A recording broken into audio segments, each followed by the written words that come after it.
Alors, donc la prédication d'aujourd'hui s'appelle Sais-tu aimer?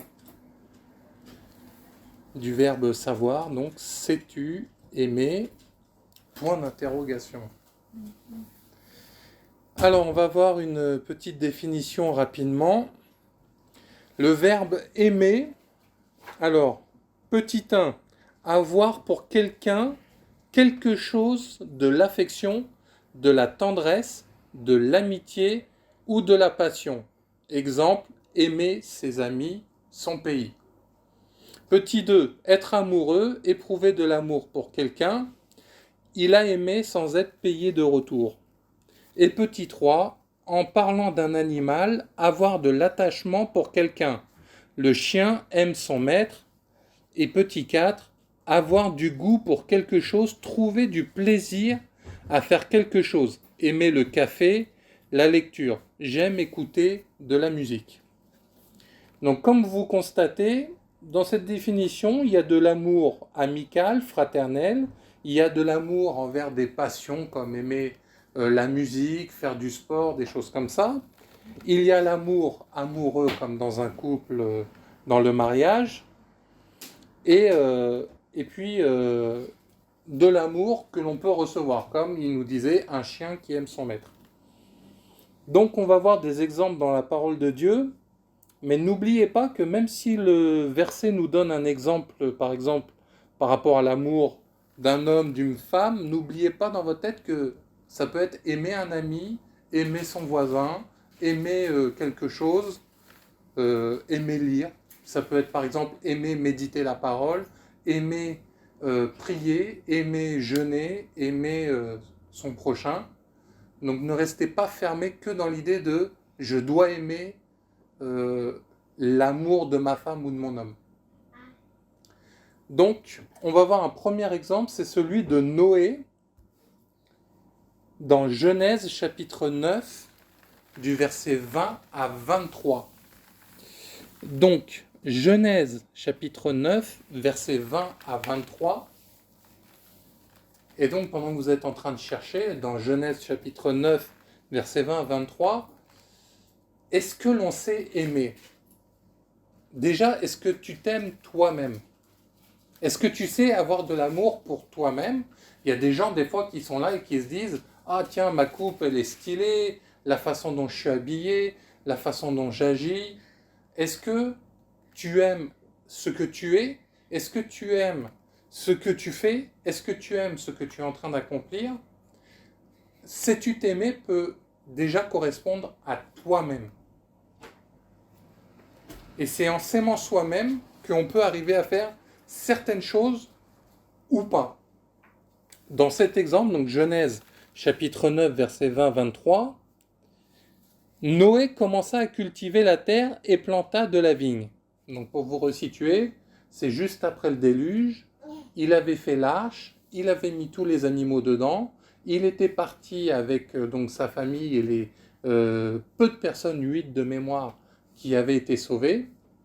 Et là, Dieu avait retiré les eaux, il était revenu sur terre et les animaux étaient là. Et donc Dieu les avait bénis, avait dit repeupler la terre et tout ça. Bon, vous lirez ce qui est Genèse 8 et 9. Et donc du coup, il faut savoir que pendant ce temps, Dieu dit Noé, je t'ai trouvé bien, tu étais juste, tu es un homme intègre, plein d'éloges. Et puis Noé, faut pas oublier, il a obéi, il a construit un grand bateau pendant plusieurs années, au milieu d'une forêt, là où il n'y a pas d'eau, donc il a eu la foi, tout ça, donc Noé, c'est un bon gars. On va partir du principe que quand même Noé, là, il y avait plein de bonnes choses. Noé commença à cultiver la terre et planta de la vigne. Il but du vin, s'enivra et se découvrit au milieu de sa tente. Cham, père de Canaan, vit la nudité de son père et il le rapporta dehors à ses deux frères. Alors Sem et Japheth prirent le manteau, le mirent sur leurs épaules, marchèrent à reculons et couvrirent la nudité de leur père. Comme leur visage était détourné, ils ne virent point la nudité de leur père. Et si vous lisez la suite, quand Noé va apprendre l'histoire, il va maudire Canaan en disant « Tu seras soumis à tes frères, aux autres personnes, donc Et voilà. Donc là, quand tu sais t'aimer, est-ce que Noé a réfléchi à peut-être l'amour qu'il portait pour lui-même ou pour les gens qui s'entouraient? Dieu ne regarde pas toujours certains défauts. On voit que là, Noé a fait du très bon boulot pour l'arche, le travail et tout, et dès qu'il est en mode repos, il a fait du vin, il s'est enivré, mais il a été dans sa chambre, j'allais dire, il a été dans sa tente, quoi, et il était nu. Donc c'est pas que c'est mauvais. Certains diront, ah, t'as vu, il était alcoolisé, tout ça, machin. Le problème, oui, c'est vrai que peut-être il n'était pas prêt à faire tout de suite de la vigne ou des choses comme ça, mais Dieu a su l'aimer. Dieu savait comment l'aimer, malgré ses torts et malgré ses réussites. On aurait pu dire, voilà, Dieu le condamne tout de suite ou des choses comme ça. Est-ce que Noé, à ce moment-là, s'est dit par amour propre, ah, il ne faut pas que je boive de vin, il ne faut pas que je fasse ci ou que je fasse ça? Est-ce que Noé connaissait ses limites à lui? Mais surtout, ce qui est important, c'est de voir la réaction des enfants. De voir comment Canaan a fait, donc Canaan qui était le fils de Cham, et comment les autres ont réagi. Et bien là, on va voir la façon dont certains ont aimé. Est-ce que Canaan savait aimer son prochain? Il semblerait que non. Parce que comment déjà il a fait pour aller dans la tente de Noé? Pourquoi il est là? On ne sait pas. Donc tu ne sais pas déjà quelle idée il avait derrière la tête. Est-ce que c'était par amour qui était venu ou pas? Mais surtout, dès qu'il a vu l'erreur de Noé, dès qu'il a vu sa nudité, dès qu'il a vu comment ça se passait, il est allé le rapporter aux autres.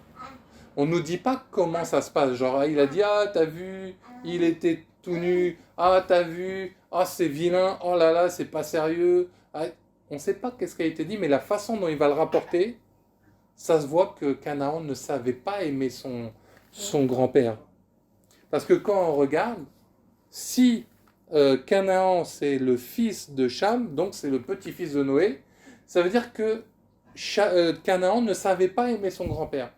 Si tu as du respect pour ton grand-père, tu viens pas dénoncer, ah t'as vu papy, c'est comme ci, c'est comme ça. Donc tu vois qu'à ce moment-là, la façon dont il a aimé son grand-père était mauvaise. La façon dont il a agi, il ne savait pas comment il fallait aimer. Est-ce que toi, tu aurais été balancé ton grand-père à dire, dis donc, il a fait telle et telle bêtise? Mais par contre, on voit que les deux autres, Sem et Japheth, ils prirent le manteau parce qu'ils savaient aimer leur père avec et sans défaut, du moins avec les bonnes qualités, je voulais dire, et malgré les défauts, ils ont pris le manteau. C'est-à-dire que déjà par amour à l'avance, ils auraient pu aller vérifier la tente et dire, ah oui, effectivement, il est tout nu, je reviens prendre un manteau et je repars. Non. Vu qu'ils savaient au moins aimer leur père, au moins ça, qu'est-ce qui s'est passé? On prend déjà un manteau. Imaginons que c'est vrai, je prends un manteau et je vais couvrir la nudité de mon père. Et c'est là où il fait en sorte de... Ils le mirent sur leur épaule, donc ils étaient prêts à porter le poids de ce fardeau, de se dire mon père a raté. Et ils sont allés à reculons, c'est-à-dire ils ont été précautionneux au point de dire non, je ne vais pas je vais pas le faire du mal. Et même s'il était en situation de faiblesse, je ne vais pas encore plus en exagérer. Et ils ont bien fait, parce que vu que eux, ils savaient comment aimer leur père, au moins dans cette situation-là, Noé va bénir ces enfants-là, mais il va maudire Canaan en disant Canaan, tu seras l'esclave de ceux qui ont été dans cet amour. Donc tu vois que si tu sais aimer, tu peux hériter de bénédictions. Si tu ne sais pas aimer, des moments Dieu sera gentil et comprendra ta faiblesse, mais il y a un autre moment, il dira non, là tu savais, et il permettra certaines choses qui peuvent être comme une malédiction dans le cas de Canaan, ou comme certains problèmes dans la vie de certains qui se seront détournés de Dieu. Donc c'est pour ça que si tu sais aimer, tu vas commencer à réfléchir. Si tu sais aimer, tu vas commencer à faire les choses différemment. On va voir encore un autre exemple. Juge chapitre 16, verset 1, puis 4. Donc d'abord le verset 1, et après on ira directement au 4. Donc Juge chapitre 16, verset 1, puis 4. Donc, Samson partit pour Gaza. Il y vit une femme prostituée et il entra chez elle. Donc là déjà tu vois que Samson, il ne sait pas aimer forcément. Juge chapitre 16, verset 1, et après le 4. Donc Samson partit pour Gaza et il vit une femme prostituée et il entra chez elle. Donc là tu vois que Samson il vient pour consommer. Il ne sait pas aimer forcément. Il ne sait pas peut-être comment se comporter avec une femme. Si tu lis dans les chapitres d'avant, il avait cherché à épouser une Philistine et tout ça c'était en plus pour s'embrouiller avec le pays des Philistins parce qu'à ce moment-là ils étaient en guerre avec Israël. Mais quand tu regardes, tu vois que Samson n'a pas réussi à aimer forcément comme il le faudrait. Parce que là, il avait envie de compagnie féminine, il a été chez la prostituée. Et il va rester jusqu'à minuit, bon, voilà. Et ensuite, si vous lisez le verset 4, après cela, il aima une femme dans la vallée de Sorek, elle se nommait Délila. Donc si vous lisez la suite, tu vas voir que, encore une fois, est-ce qu'il savait vraiment comment aimer? Pourquoi il a été chez Délila? Pourquoi pas une autre? Pourquoi elle? On ne sait pas vraiment. Mais on sait juste qu'elle était dans la vallée de Sorek. Et si tu regardes bien, il s'est mis avec cette femme. Cette femme, à peine on sait qu'elle est avec Samson, les Philistins vont venir et dire, bon, pour tant d'argent, de pièces d'or, de cycles de ça, on va te couvrir, nous tous on te donne tant d'argent pour que tu nous livres Samson. Donc, elle-même, comment savait-elle aimer? Eh bien, elle aimait plus l'argent qu'un homme. Parce que si à peine quelqu'un vient dans sa vie et pour quelques promesses qui ont l'air belles ou très belles, elle était prête à le trahir. Donc ça se voit que cette Délila, elle ne savait pas aimer un homme. Elle prenait que ce qu'elle a envie. Elle prenait que comme c'était. Il y a des hommes et des femmes, des fois, ils veulent juste bénéficier davantage grâce à des gens et être avec certains pour assouvir leurs envies personnelles. Et on voit que Samson, lui, ça l'arrangeait d'être avec la femme. Peut-être elle était belle, peut-être qu'elle avait une certaine situation, peut-être. Et elle s'est dit, c'est un moyen de gagner plein d'argent. Donc parce que Samson ne savait pas aimer d'une certaine façon, il se retrouve avec une femme qui est déjà prête à le trahir. Et si vous lisez la suite, elle va à chaque fois essayer de lui dire, c'est quoi ton secret, comment on peut te tuer? Et c'est là où un jour, elle va tellement lui casser la tête que Samson va dire, ah c'est bon, tu m'as fatigué, voilà mon secret. Et il va se faire attraper, on va lui crever les yeux, et après la suite, vous la connaissez. Il va mourir une dernière fois après s'être repenti, et ce jour-là, il y aura plein de morts chez les Philistins, et lui avec. Mais Dieu l'aura aidé une dernière fois. Donc c'est pour ça que si tu regardes, comment Samson savait-il aimer? Comment Délila savait aimer? Pourtant, ils étaient ensemble. Mais on voit que les deux, ils ne se comprenaient pas. Mais malheureusement, les deux, ça crée des problèmes. Donc des fois, c'est pour ça que ne pas savoir aimer, c'est ne pas savoir comment aimer ses parents, comment aimer ses enfants, comment aimer son mari ou sa femme, comment peut-être aimer son travail, peut-être comment aimer les gens qui gravitent autour de nous, comment aimer l'Église, comment aimer Dieu. Et là, tu vois bien que si tu sais pas peut-être dans le chemin que tu vas prendre.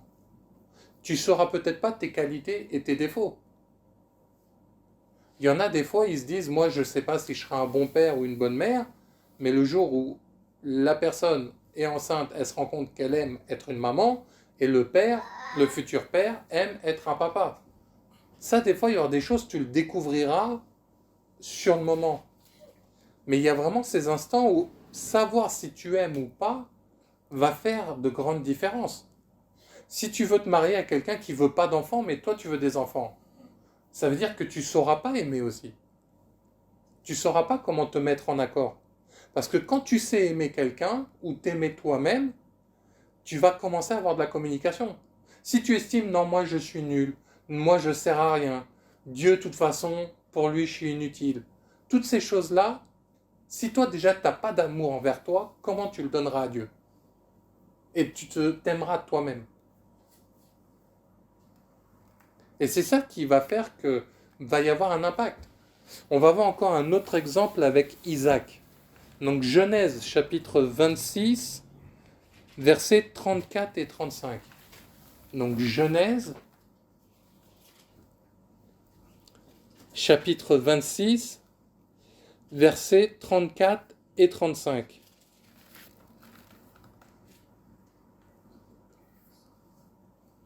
Donc Genèse chapitre 26, du verset 34 à 35. Donc il faut savoir que Isaac et Ésaü étaient les enfants donc de comment il s'appelle non, je suis en train de vous dire une bêtise. Jacob et Ésaü, pardon, étaient les fils de Isaac. Et le truc, c'est que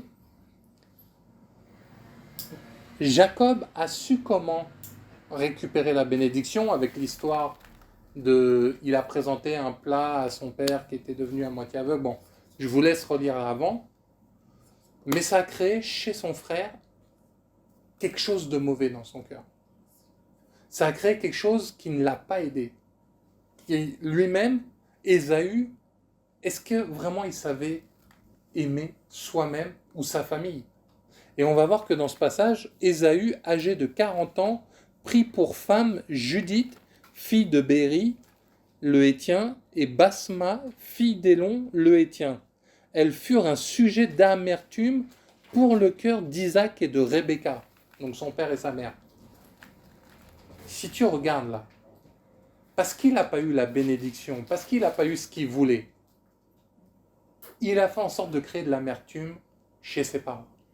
Tu vois, si tu ne sais pas aimer ou être aimé ou t'aimer toi-même, tu vois l'impact que ça peut créer dans la famille.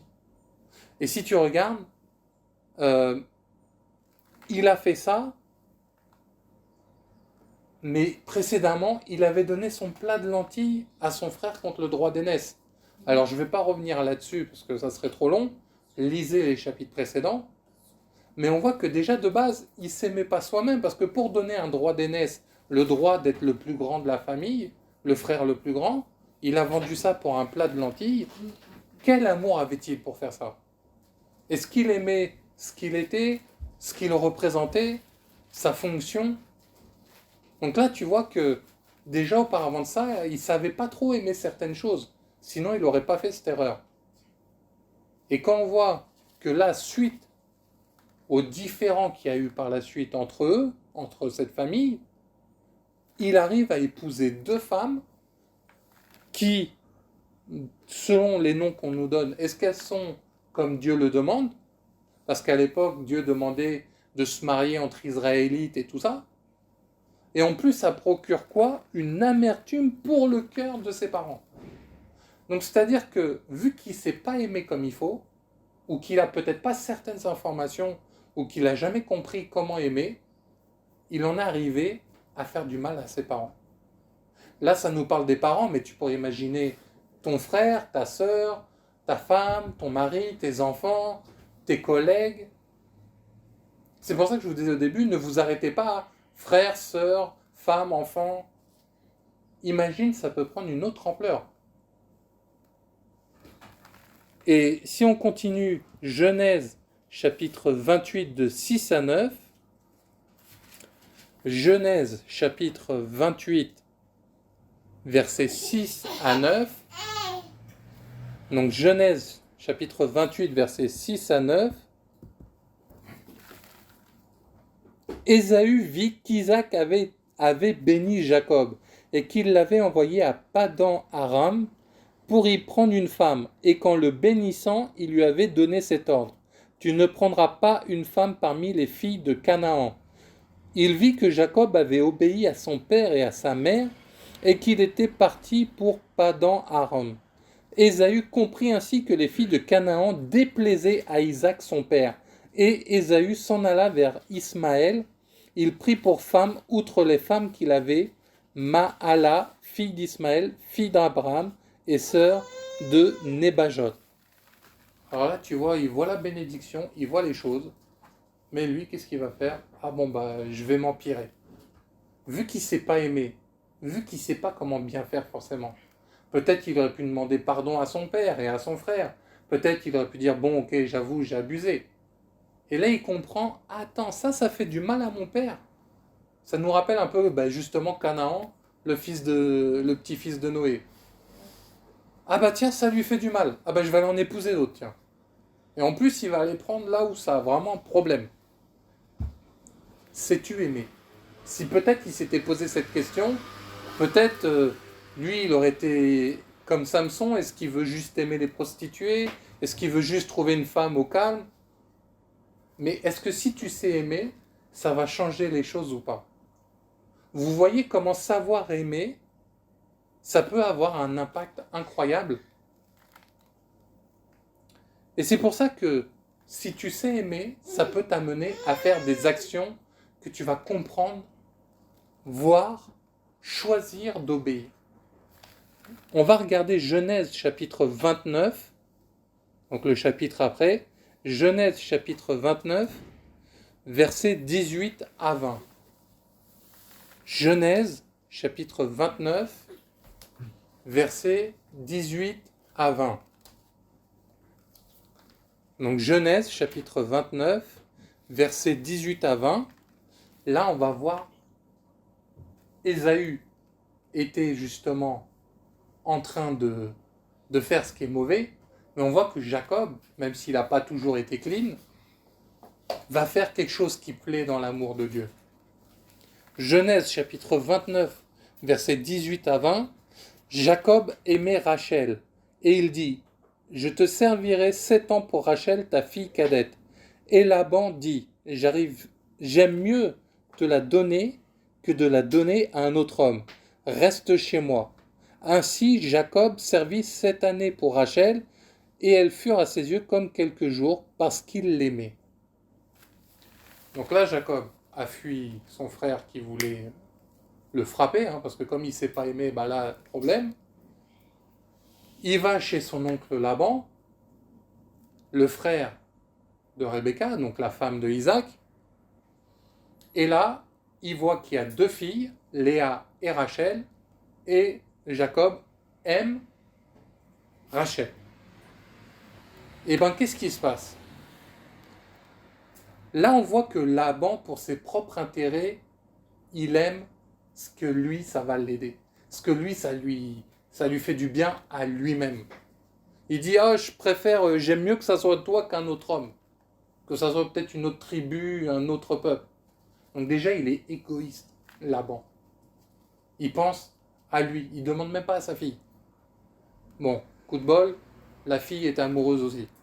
Gloire à Dieu. Mais la chose, c'est quoi? C'est que quand tu regardes, Laban, lui, il préparait un plan déjà. Donc il ne savait pas aimer son neveu. Et lui, Jacob, il estime que cette femme méritera 7 ans de travail. Moi, ce matin, en relisant ça, je me dis, mais Jacob, pourquoi t'as pas dit 1 mois? Pourquoi t'as pas dit 3 semaines? Pourquoi tu te mets 7 ans directement comme ça? T'imagines? Il dit, Jacob aimait Rachel, et il dit, je te servirai 7 ans pour Rachel, ta fille cadette. Il précise bien. Parce que normalement, Laban, il connaît c'est qui sa fille. Il sait faire la différence entre Léa et Rachel. Non, il précise bien, le terme de mon amour, c'est pour ta fille Rachel, et qu'on soit bien d'accord, la fille cadette, la plus petite des 2. Donc déjà, il estime, elle mérite minimum que je travaille 7 ans pour elle. Ça ne veut pas dire que Dieu voudra que toi aussi tu travailles tant d'années pour une femme. Mais t'étonnes pas si le combat dure des années avant que ça arrive. Donc tu vois, Jacob, il savait que dans son amour, moi je suis prêt à attendre 7 ans. Il savait que dans son amour à lui, il était prêt à aller jusque-là. Il savait qu'il était prêt à accomplir ça. Et il se disait, cette femme est bien, elle mérite d'avoir mon amour et d'attendre 7 ans. Donc c'est là où tu te rends compte que lui, il sait aimer, en tout cas dans ce cadre-là. Peut-être qu'il ne savait pas aimer son frère, ou on ne sait pas, mais ça montre bien, il sait se dire, là je suis prêt à souffrir 7 ans. Jacob connaît sa faiblesse, il connaît ses limites, et il est prêt à se dire, non, là je suis prêt à donner 7 ans de ma vie, tant pis. Et en plus, on ne sait pas s'il est payé ou pas. Peut-être pour rien, je crois même dans les versets d'avant, il dit, Laban, il dit, ouais, pour rien, tu es prêt à me servir. Mais ce qui est grave dans tout ça, c'est que Laban, au bout des 7 ans, va lui donner Léa, la grande sœur. Et il va lui cacher en plus. Le soir du mariage, il va le rendre alcoolisé et il mettra Léa dans les bras de Jacob. Donc est-ce que déjà Laban savait aimer sa fille pour le jeter comme ça à un homme? On semblerait que Léa ait peut-être trouvé son intérêt ou des choses comme ça, va savoir comment elle aimait. Et quand Jacob va s'en rendre compte, il va dire, mais Laban, tu m'as trahi, qu'est-ce que tu as fait? Et il va lui dire, nous, notre tradition, c'est que c'est la plus grande qui doit se marier en première. Pourtant, Jacob a bien dit la fille cadette. Moi, je te parle de la cadette. Et il va dire, ok, je refais 7 ans encore pour avoir Rachel. Il savait, il a été prêt à tenir 14 ans. Et à la fin, il va épouser Rachel. Donc c'est pour ça que savoir aimer, c'est quelque chose de grand. Là, c'est un cas où il faut être prêt à aimer les gens pour agir. Imaginez Abraham qui a attendu que sa femme ait 100 ans pour avoir leur premier fils, Isaac. Si tu sais aimer, tu es prêt à mettre un chemin avec Dieu. Imagine Abraham, tout ce qu'il a vécu. Il a vécu des guerres à cause des histoires de Lot, de Sodome et Gomorrhe, d'autres qui étaient venus. Il a failli se mettre en embrouille avec des rois parce qu'il disait que sa femme était sa sœur, etc. Donc tu vois, quand tu commences à dire je considère les choses comme ça ou comme ça, est-ce que tu sais aimer ou pas aimer? Il y a des moments c'est grave, des moments ça sera moins grave.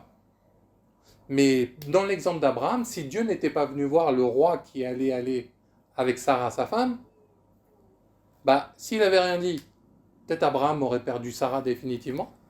Comment tu vas aller le roi arracher au roi après? Heureusement qu'à chaque fois Dieu est intervenu et qui a dit attention, je vais te maudire. Et le roi dit oh là là, Abraham, que m'as-tu fait? Heureusement que ce roi-là avait un peu d'amour propre, qu'il n'a pas été orgueilleux ou quelque chose comme ça, pour dire non, là je m'arrête, stop, terminus. Et résultat, ça lui a permis d'éviter des problèmes. Si tu sais comment tu aimes, on sait qu'Abraham, Dieu à un moment pour le tester, lui dit donne-moi Isaac. Il est allé jusqu'à le sacrifier. Un ange a dû arrêter le couteau. C'est-à-dire qu'Abraham, il savait son amour pour Dieu.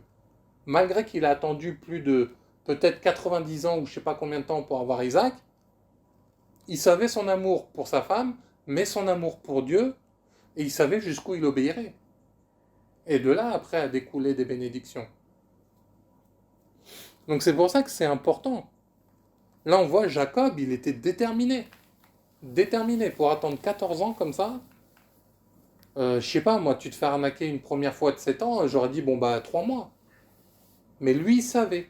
Il sait, non, ok, je refais 7 ans de plus. Donc, si tu sais aimer, ou t'aimer, ou comment tu aimes quelqu'un, ça va avoir des impacts et des choix dans vos vies. On va voir encore un autre exemple. 1 Roi, chapitre 17. 1 Roi, chapitre 17, versets 12 et 16.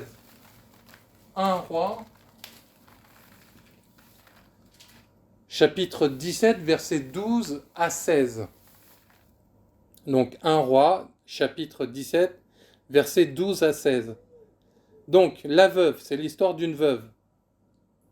Et elle répondit, L'Éternel, ton Dieu, est vivant. Je n'ai rien de cuit, je n'ai qu'une poignée de farine dans un pot et un peu d'huile dans une cruche. Et voici, je ramasse 2 morceaux de bois, puis je rentrerai et je préparerai cela pour moi et pour mon fils.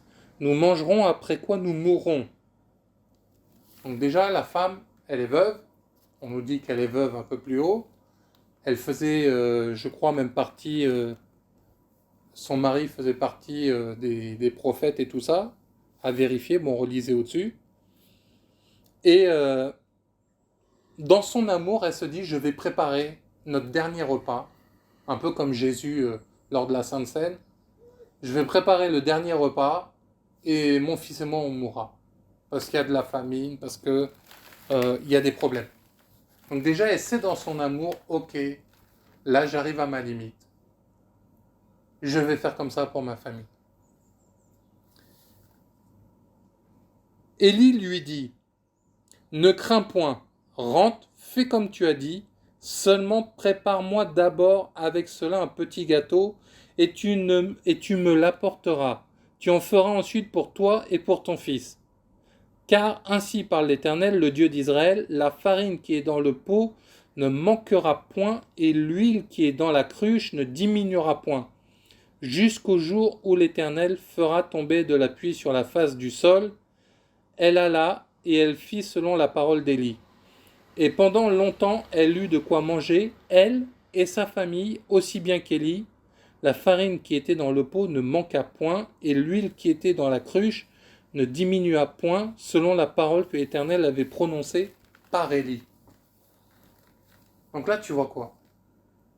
Elle est face à un cas, elle sait qu'elle doit mourir à cause de famine et trucs comme ça, et on pourrait se dire, par amour, elle va favoriser elle et son fils. Maintenant, un prophète se présente, Élie, et il lui dit, c'est bien ce que tu veux faire, mais tu vas me le donner à moi. En gros, est-ce que tu vas aimer les choses de Dieu plus que toi? Et résultat, dans son amour, elle savait comment aimer Dieu à ce moment-là. Elle aurait pu dire, écoute, je suis veuve, donc tu m'as volé mon mari, j'ai plus d'argent, j'ai plus rien. Regarde, j'ai à peine un steak haché au fond du frigo, peut-être elle aurait pu dire, à notre époque. Peut-être il lui reste une bouteille d'eau. Non, elle décide, elle sait son amour. Elle sait que là, attends, je vais décider d'aimer ce que Dieu a dit. Ce que Dieu a dit à ce moment-là. On ne sait pas si c'est une femme qui prie beaucoup, qui prophétise, qui fait je ne sais pas quoi. On y dit juste qu'elle est en problème, cette femme. Mais à ce moment-là, elle va dire, ok, je sais que je dois aimer mon Dieu, j'obéis. Elle n'a pas forcément écouté la promesse qui dit, tu auras autant de farine et d'huile que tu veux. Parce qu'elle aurait pu dire, oui, qui me dit que c'est vrai? Non, elle s'est dit, attends, là, Dieu est en train de faire un truc, je sais que je veux aimer ce qu'il est en train de dire. Et parce qu'elle a obéi, elle a su aimer Dieu, elle a eu la bénédiction qui ne s'arrêtait pas. Donc des fois, si tu sais aimer, ça va, en fonction de la situation, t'amener la bénédiction. Mais pour savoir comment aimer, c'est pas tout qui sera toujours pareil. On a vu le cas où Noé, ses enfants devaient ne pas voir sa nudité. Là, on nous dit qu'il faut faire un gâteau. Dans un autre cas, Jacob, lui, il a dû travailler pendant 14 ans. Donc on ne peut pas s'arrêter et dire « Ah, c'est comme ça, A plus B ». Il faudra aimer Dieu pour découvrir ce que Dieu attend de toi. Donc c'est là où savoir aimer Dieu, c'est quelque chose qui est important. Mais si tu ne sais pas, comment tu vas faire? Si toi-même, tu n'as pas d'amour propre pour dire « Là, je me sacrifie pour Dieu, là, je fais ça ou ça ». On va voir encore un autre exemple. Luc 19, verset 8. Luc 19, verset 8, dans le Nouveau Testament. ou Bonne Nouvelle selon Luc, chapitre 19, verset 8. Donc Luc, chapitre 19, verset 8, nous dit « Mais Zachée, se tenant devant le Seigneur ». Donc, pour rappel, Jésus vit un homme qui s'appelait Zachée, qui était sur un arbre, et lui dit « Viens Zachée, aujourd'hui la grâce rentre chez toi, je vais chez toi ». Et donc à ce moment-là, Zachée parlait avec le Seigneur, et c'est là où il dit « Mais Zachée, se tenant devant le Seigneur, lui dit « Voici, Seigneur, je donne aux pauvres la moitié de mes biens, et si j'ai fait tort de quelque chose à quelqu'un, je lui rends le quadruple, c'est-à-dire 4 fois plus. » Zachée savait s'aimer malgré ses finances. Il s'est dit, voilà, je donne la moitié aux pauvres. Pourquoi d'un coup il veut donner la moitié? Lui qui avant prenait aux pauvres et les volait un peu comme un collecteur d'impôts, là il dit, c'est bon, la moitié de la fortune, par amour pour toi Seigneur, j'en donne la moitié. Imagine, il a 100 000 euros dans son compte, 50 000 pour les pauvres. Donc Zachée a su dans son amour, voyant que Jésus lui a mené la repentance, lui a mené l'amour, lui a mené le fait d'être sauvé, il s'est dit c'est bon, je peux donner la moitié de mes biens. En plus, oui, c'est marqué, je donne aux pauvres la moitié de mes biens, donc c'est pas que de l'argent. Peut-être il lui donne une partie de terrain, on ne sait pas tout ce qu'il avait accumulé. En tout cas, il n'a pas hésité à en donner la moitié. Et dans son amour, parce qu'il a connu Jésus, parce qu'il a fait cette rencontre surnaturelle, il prend l'engagement, un peu comme Jacob, de dire, si j'ai fait tort, je te donne 4 fois plus. Imaginons, Zachée t'a arnaqué 50 euros, il est en train de dire, je vais t'en rendre 200 euros. 4 fois plus. Donc parce qu'il sait l'amour en lui, qu'il a pour le Seigneur. Peut-être avant, il aimait l'argent, les biens et tout ça. Mais il a su comprendre. Là, il y a l'amour de l'argent et là, il y a l'amour de Dieu. Je choisis Dieu. Je choisis de donner la moitié de mes biens. Je choisis de donner 4 fois plus si j'ai fait du tort. C'est pas à tout le monde qui va se passer cette chose-là. Mais lui, dans l'amour, ça se trouve, il s'est posé la question, est-ce que je suis prêt à aimer Jésus plus que tout? Quand on nous dit, tu aimeras ton Dieu de toutes tes forces, etc., est-ce que je suis prêt à le faire? Lui, Zachée, s'est dit, cette promesse, je donne la moitié de mes biens, et en plus, je donne 4 fois plus si j'ai offensé des gens. Donc il faut quand même savoir qu'est-ce que tu es prêt à aimer pour faire ça. Je pense que si toi, est-ce que tu serais prêt même à donner 40 euros? Est-ce que tu serais... Pose-toi la question, mets-toi 2 secondes à sa place. Ça ne veut pas dire que Dieu veut que tu fasses la même chose, parce que chacun on a un plan et chacun on a une destinée. Mais est-ce qu'au moins tu peux te poser la question de te dire, est-ce que je suis capable d'aimer Dieu comme ça? Mais si tu ne sais pas, tu ne sauras pas si Dieu te le demande ou te le demande pas. Donc on va voir encore un autre exemple. Marc chapitre 12, versets 42 à 44. Marc chapitre 12, versets 42 à 44. Donc Marc dans le Nouveau Testament, chapitre 12, versets 42 à 44. Il vint aussi une pauvre veuve. Donc imaginez, encore une fois, c'est une femme qui a perdu son mari et tout ça. Donc s'il y a quelqu'un qui peut se plaindre, je pense qu'elles ont le droit. Elle y mit 2 petites pièces faisant 1/4 de sou. Alors Jésus, ayant appelé ses disciples, leur dit, je vous le dis en vérité, cette pauvre veuve a donné plus qu'aucun de ceux qui ont mis dans le tronc, car tous ont mis de leur superflu, mais elle a mis de son nécessaire tout ce qu'elle possédait, tout ce qu'elle avait pour vivre. Si vous relisez avant, c'est un moment de dîmes et offrandes, et les gens sont amenés, riches comme pauvres, leur argent et tout ça, etc. Et on nous dit que cette femme, une pauvre veuve, déjà qu'elle est veuve, mais en plus elle est pauvre, dans son amour, elle savait que je donne tout à Dieu. ton amour peut amener Jésus à parler dans ta vie.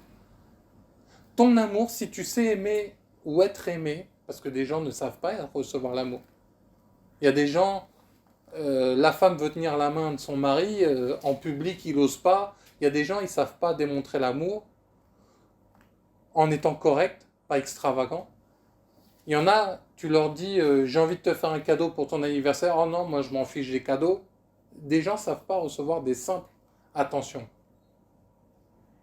Il y en a, s'ils ont été orphelins, abandonnés, que quelqu'un vienne les aimer, ils peuvent en avoir envie. Mais savoir être aimé, de se dire non, peut-être il va m'abandonner, peut-être qu'on va me faire du mal, peut-être qu'il va se passer telle et telle chose. Déjà, savoir recevoir l'amour, c'est quelque chose. Mais savoir que Dieu t'aime et le recevoir, c'est aussi une même chose. Parce que là, si tu sais être aimé par Dieu, tu recevras de la part de Dieu. Il y a des gens, des fois, mais Dieu ne me parle pas. Mais est-ce que tu as fait, dans ton amour personnel, quelque chose pour le laisser te parler? Vous voyez, elle n'a pas réfléchi. Elle ne s'est pas dit, ouais, je vais donner tout mon argent, je vais faire semblant, je vais faire du bruit. Elle a dit, moi je donne tout. Et en plus, elle le fait dans le secret. Si Jésus n'avait pas parlé, personne n'aurait su même. Peut-être elle serait repartie, personne n'aurait vu qu'elle est pauvre, qu'elle est veuve, qu'elle est ci, qu'elle est ça. Donc déjà, elle n'avait pas d'amour pour les choses matérielles. Et elle a préféré tout donner à Dieu. Et c'est là où Jésus va déclencher cette parole en disant, il a même appelé ses disciples. Jésus aurait pu dans son cœur se dire, c'est bien ma fille, t'as bien fait, c'est bien. En plus, il va dire, non, non, stop. Les disciples, venez me voir tous. Tout le monde, venez, allez, venez. Vous savez quoi? Je vous le dis en vérité, cette pauvre veuve a donné plus qu'aucun de tous ceux qui ont mis dans le tronc. Donc il est en train de dire que même les disciples, même les pauvres, les riches, les super riches, il est en train de dire, bah là vous tous, là, vos offrandes, c'est elle qui a gagné l'histoire. Dans son amour, elle a fait quelque chose qui valait beaucoup pour Jésus. Et lui, il s'en fichait, il n'allait pas le toucher l'argent. Il n'avait rien, le tronc, ça n'allait pas lui revenir. Mais pour le royaume de Dieu, cet amour a eu un impact beaucoup plus grand. Cette femme, on ne sait pas, peut-être ce matin, elle a dit à Dieu, j'ai envie que tu me parles, et j'ai envie que tu agisses pour moi. Elle a donné 2 sous, son quart de sous. Elle a tout donné. Mais ça aurait pu être autre chose, pas que de l'argent. C'est peut-être du temps. Peut-être aller aider un ami, peut-être aller aider ta famille, peut-être aller aider un inconnu. Et après, Dieu, là, au travers de Jésus, a parlé. Son amour, parce qu'elle savait, allez, je donne tout, ça a déclenché une parole dans sa vie. Pour autant, on ne nous dit pas qu'elle l'a suivi, qu'elle est restée avec eux dans les disciples, non, mais elle a reçu sa bénédiction quand même.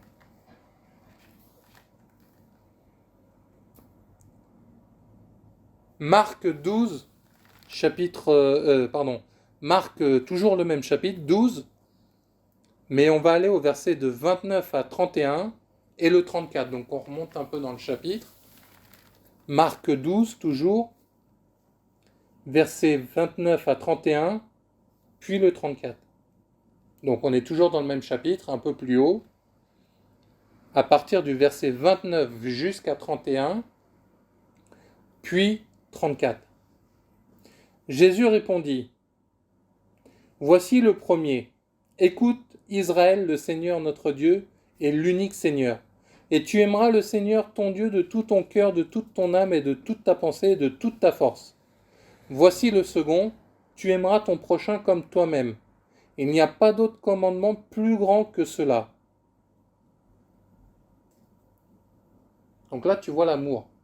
Il est en train de te dire, voilà, si tu veux aimer, est-ce que tu sais aimer ton Dieu de toutes tes forces, tes pensées, comme il l'a dit là? Et en plus, tu aimeras ton prochain comme toi-même. Alors, peut-être tu sais aimer ton prochain, mais peut-être tu ne sais pas aimer Dieu. Peut-être tu sais aimer Dieu, mais tu ne sais pas aimer ton prochain. Peut-être tu sais aimer les deux, peut-être tu ne sais pas aimer les deux. Alors là, je ne vais pas rentrer dans plus d'exemples que ça. Cette question nous appelle à se poser la question, est-ce que je sais aimer? Est-ce que je sais aimer mon Dieu? Peut-être tu l'aimes dans ton cœur, mais pas dans ton âme. Mais oui, dans tes pensées, mais pas de toute ta force. Le but, c'est pas de faire un championnat de qui fait le mieux, mais c'est de savoir, est-ce que je sais aimer? Tu sais que remercier Dieu pour aujourd'hui, c'est déjà l'aimer dans ta pensée. Peut-être toi, tu te dis non, faut que je sois en prière 24-24, faut que je sois en jeûne 24-24, faut que je sois à l'église 24-24, faut que je dorme par terre 24-24. C'est pas ça de toutes tes forces. C'est pas ça de toutes tes pensées. Ça se trouve, tu fais comme un gars, un ermite qui dort dans une grotte, mais tu l'aimes pas dans tes pensées. Mais tu dis, ah non, hein, moi dans mon corps, hein, je fais le pauvre. Je l'aime comme ça. Mais si ce Dieu, dans tes pensées, dans ton âme, il y est même pas.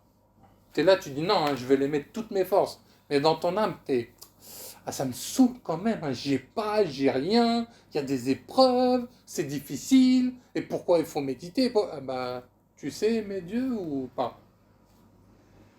Rien que ce qu'il nous dit là, tu as plein de trucs que tu peux regarder. Peut-être tu arrives à faire très bien avec Dieu, tu es dans la chambre haute, tu es dans l'onction, waouh, super.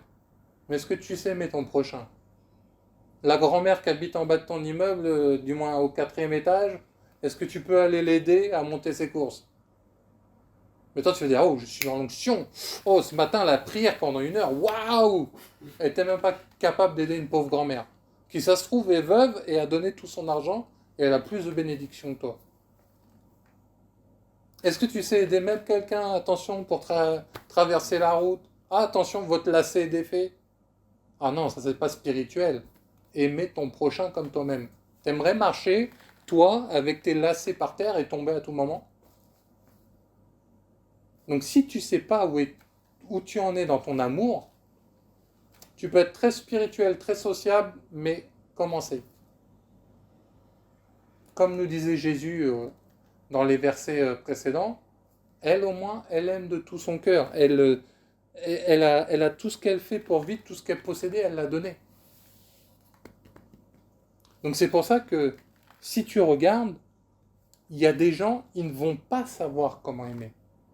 On peut te donner la théorie, on peut te donner des recettes, on peut te donner tout ce que tu veux si tu ne sais pas comment tu vas faire.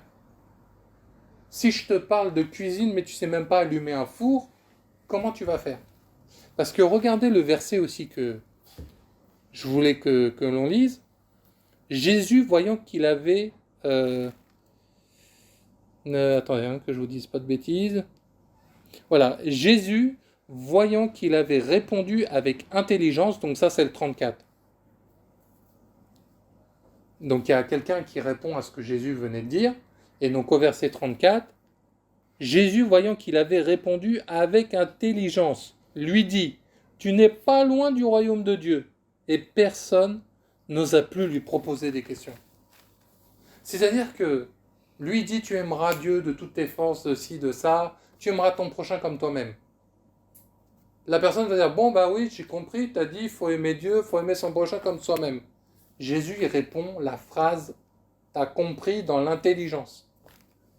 Ça veut dire que le mec, est-ce qu'il sait aimer réellement? Il est intelligent pour entendre l'histoire, mais est-ce qu'il sait aimer? Et quand Jésus a mis les choses au clair en disant, les gars, là vous êtes en train de réfléchir, peut-être par vous-même, juste, ah t'as dit blanc, blanc, ah t'as dit rose, rose. Ils savent même pas blanc, rose, pourquoi, comment. Là, il lui dit, ok, t'as répondu par intelligence. Il lui dit, tu n'es pas loin du royaume de Dieu, t'imagines? Pas loin, tu chauffes. Comme quand on jouait, quand on était petit. On joue à cache-cache, pas loin, tu chauffes. Il y a un chocolat qui est caché. Tu chauffes, presque, presque. Ah non, dommage. Et là, il lui dit, c'est par intelligence. T'es pas loin du royaume de Dieu. Donc t'imagines, ils pensaient peut-être savoir aimer, peut-être bien réciter leurs leçons, mais Dieu va lui dire, bah t'es pas dans le royaume, t'es pas loin par contre. Tu t'approches, c'est bien. Mais si tu sais pas comment tu aimes, comment tu fais? Tu aimes dans l'intelligence? Bon, Dieu a dit, il faut prendre le sac des petites dames. Dans la prédication, on a dit qu'il faut monter jusqu'au 4e étage. Allez, en plus, je le fais par l'escalier et non par l'ascenseur? Intelligence, ou c'est toi qui cherches comment aider Dieu? Parce que on a bien vu, Jacob, il a réfléchi à 7 ans de travail. Il n'y a pas de mal à réfléchir. Mais est-ce que c'est ton intelligence qui va te donner « Ah, je sens que je dois ». Tu sens, c'est Dieu qui te fait sentir? Ou est-ce que c'est vraiment ton intelligence? Donc, soit tu ne seras pas loin du royaume, soit tu seras dans le royaume. Mais pour ça, tu as besoin de le savoir avec le Saint-Esprit. Tu as besoin de savoir ce que tu fais. Dans tous les cas, il est bon d'aider les gens ou de faire des choses bien. Le but, c'est pas de vous dire faites ça et ne faites pas ça. Faites comme ci ou faites pas comme ça. Si tu sais pas comment marcher avec l'Esprit de Dieu, comment marcher avec Jésus, c'est pour ça que peut-être tu iras méditer, aller à l'église, à prier, à louer, à adorer. Mais c'est pour ça, sais-tu aimer? Parce que comme on dit d'aimer Dieu de toutes tes forces, est-ce que tu sais le faire? Que tu saches pas faire, ce n'est pas grave. Mais apprends. Et c'est comme ça que tu sauras. Parce que Dieu, il dit, c'est bon, je t'apprendrai. Il y en a, ils disent, non, moi, je ne sais pas prier, je ne prie pas. Mais si tu ne sais pas, demande. Que tu te fasses des erreurs. Un enfant qui apprend à parler, à marcher, combien de fois il tombera sur sa couche? Combien de fois il ne dira pas les bons mots? C'est pas grave, il faut apprendre. Mais sais-tu aimer veut dire sais-tu t'aimer toi-même? Est-ce que tu es prêt à être humble? Est-ce que tu es prêt à écouter? Est-ce que tu es prêt à entendre? Et sais-tu aimer? Encore un autre exemple, 1 Jean chapitre 4 verset 20, première lettre de Jean chapitre 4 verset 20, 1 Jean 4, donc 1 Jean 4, donc chapitre 4 verset 20 nous dit 1 Jean, pas Jean, 1 Jean 4 verset 20, si quelqu'un dit j'aime Dieu et qu'il haïsse son frère, c'est un menteur. Car celui qui n'aime pas son frère qu'il voit, comment peut-il aimer Dieu qu'il ne voit pas? Point d'interrogation. 1 Jean, chapitre 4, verset 20. Première lettre de Jean, ou 1 Jean selon vos Bibles, chapitre 4, verset 20. Si quelqu'un dit j'aime Dieu, donc c'est bien, il fait ce que le verset d'avant nous disait, et qu'il haïsse son frère, c'est un menteur, car celui qui n'aime pas son frère qu'il voit, comment peut-il aimer Dieu qu'il ne voit pas? Donc si tu sais aimer ou pas, comment tu feras certaines actions visibles dans le monde, alors quand Dieu te demandera des choses invisibles, moi j'ai beaucoup entendu des fois, mais comment j'entends Dieu me parler? Comment savoir si c'était Dieu? Est-ce que déjà dans le monde tu arrives à entendre? Parce que si quelqu'un te dit ça va ma soeur, ça va mon frère, tu sais c'est bien, c'est des discussions, si déjà là comme il dit tu peux être haïr certaines personnes ou autres, comment t'entendras Dieu après? Si naturellement il y a des choses, tu n'arrives pas à aimer ton père, ta mère, ton frère, ta soeur, tes collègues et autres, comment après tu veux dans l'invisible voir certaines choses? Donc sais-tu aimer va t'aider à te mettre chiou là dans la place. Comme une boussole qui affiche toujours le nord, elle sait où est le nord, la boussole. Mais toi, est-ce que tu sais où tu vas, où tu es? Sais-tu aimer? Sais-tu écouter? Sais-tu faire plein de choses?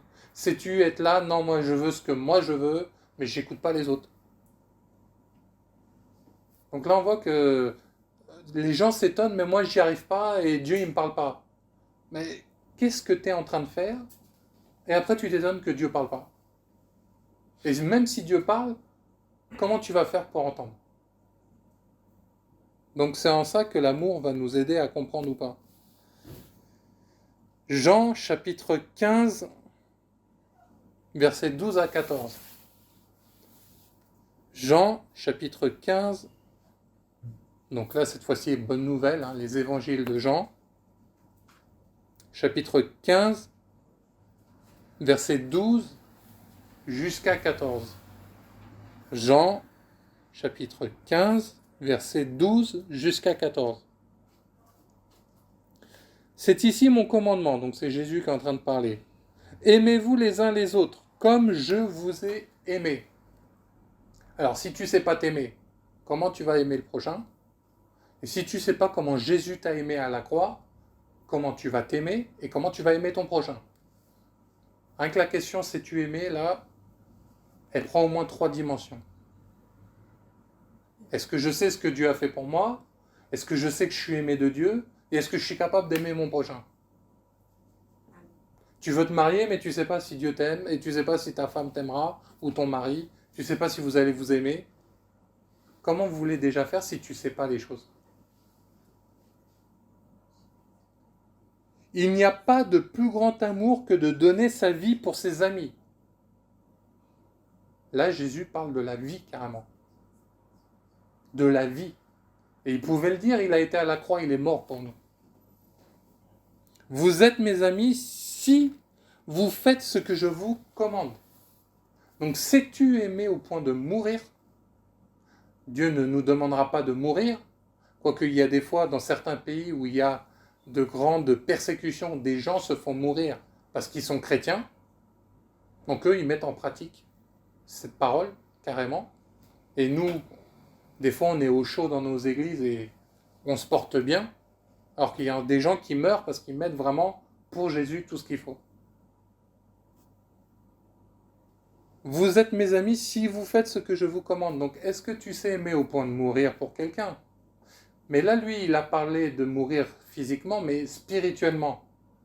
Est-ce que tu sais aimer au point de dire, voilà, je tais mon orgueil, je tais mes connaissances pour faire du bien à mon prochain. Je prends en compte le prochain et comme ça, au moins, je vais aimer. C'est une façon de mourir. Tu as envie d'un truc là à fond et tu vas dire, non, pour Jésus, je vais mourir pour mon ami.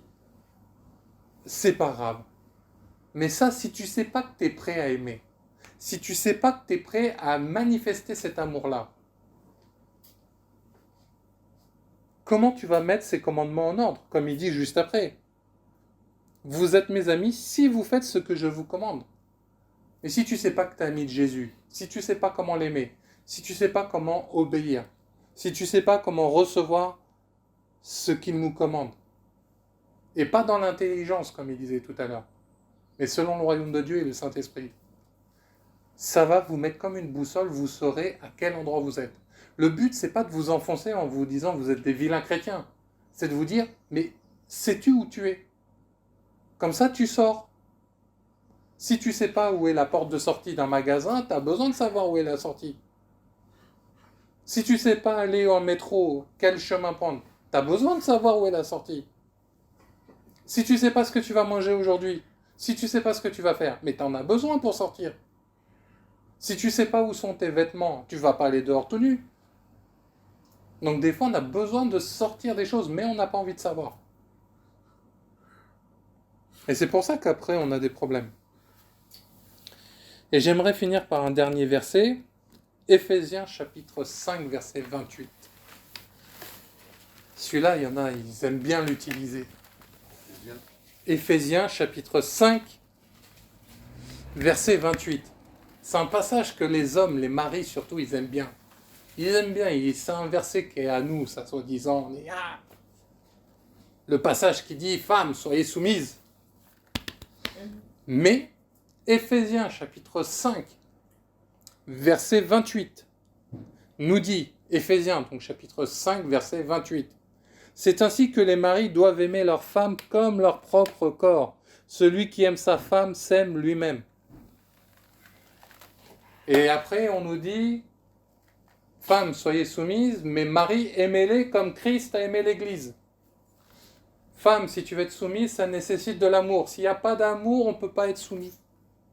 Si tu ne sais pas l'amour que tu as envers toi-même, il y a des femmes qui ont été battues dans leur jeunesse, elles ne savent pas aimer.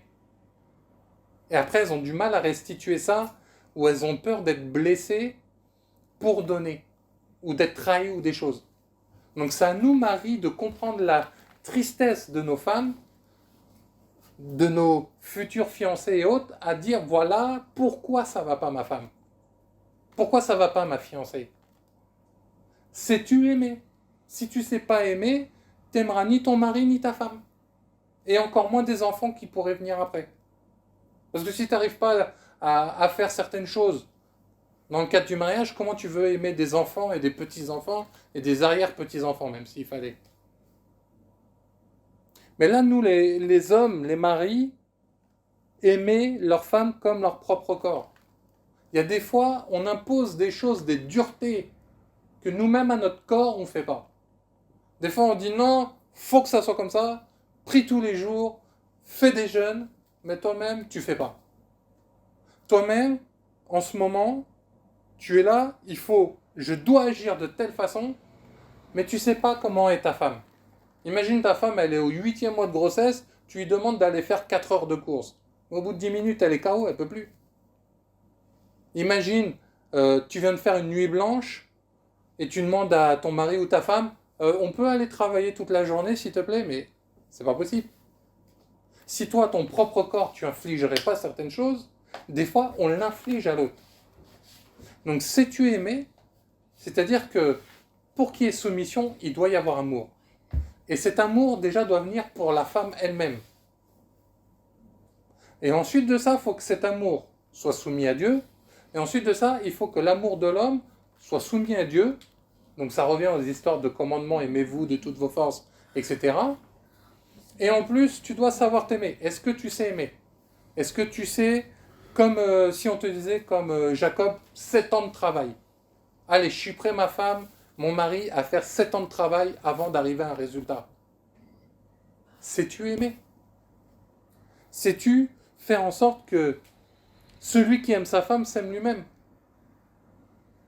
Parce que es-tu prêt à aimer ta femme comme Christ a aimé l'Église? Parce qu'on aime bien dire, oui, femmes soyez soumises, et les maris aimez vos femmes comme Christ a été. Mais ça veut dire que Christ, il a été esclave de nous. Christ, il a tellement aimé l'Église, il est venu dans un lieu maudit, la terre, avec des pécheurs de partout. Il est venu en se disant, je vais faire le travail pour purifier, sanctifier tout ça à la croix. Est-ce qu'on est prêt à faire ça? Est-ce qu'on est prêt à cacher la nudité comme ont fait les enfants de Noé? Est-ce qu'on est prêt à tout donner? Et après, on s'étonne que des choses ne vont pas chez le mari ou chez la femme parce qu'il y a, est-ce qu'on sait aimer ou pas? Est-ce qu'on va être comme Samson, prostitué et Delilah de la vallée de Sorek? Est-ce qu'on va être en train de tomber amoureux de la première femme que l'on voit? Ou du premier homme? Est-ce qu'avec intelligence, tu vas dire, bon, Dieu a dit, il n'est pas bon que l'homme soit seul, et puis elle, je l'aime bien, lui, il est bien habillé, lui, il est ci, il est ça. Et dans cette question du mariage, sais-tu aimer? Le pasteur a dit que, le prophète a dit que, l'apôtre a dit que. Mais est-ce que toi, tu sais aimer ton Dieu pour dire, au fait, Dieu t'a dit quoi, toi? T'es là, tu lis le verset, bon, c'est comment je suis soumis? La soumission est un acte d'amour, mais comment je fais? J'aime pas ça. Moi, j'ai jamais vécu comme ça. Il y a des hommes ou des femmes, ils ont vécu seuls toute leur vie, et un jour, tu leur imposes un conjoint, et attends, il faut que je fasse des efforts, il faut que je fasse ce que j'aime pas. Vivre à deux. Il y en a un qui aime les animaux, l'autre qui aime pas les animaux. Comment on fait? Sais-tu aimer? Sais-tu comprendre? Qu'est-ce que toi tu veux? Parce que ça revient à ce que disait Jésus tout à l'heure. Aime ton Dieu, tu t'aimeras toi-même, et alors tu aimeras ton prochain. Si tu sais aimer ton Dieu, tu sauras t'aimer toi-même. Et si tu sais t'aimer toi-même, tu sauras aimer ta femme ou ton mari.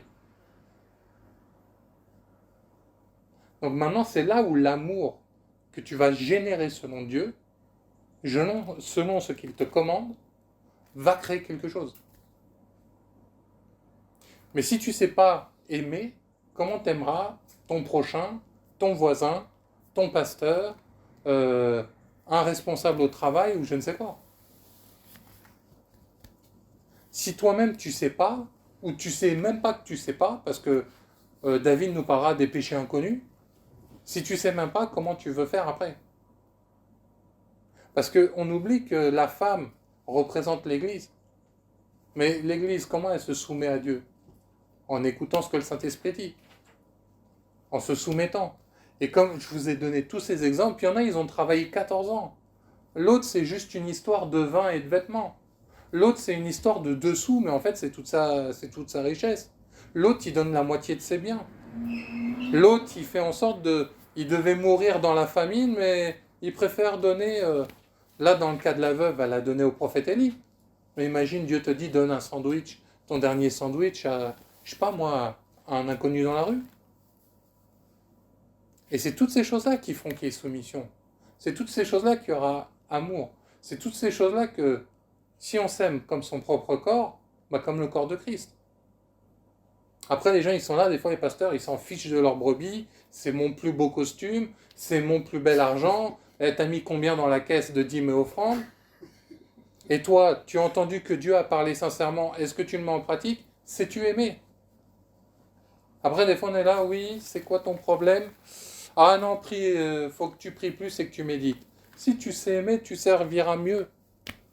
Mais pas selon l'intelligence, pas selon une onction, mais selon Dieu, selon le Saint-Esprit.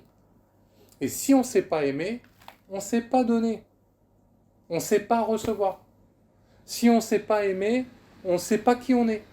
Il y a des gens, ils meurent, ils ne savent pas l'appel de Dieu dans leur vie.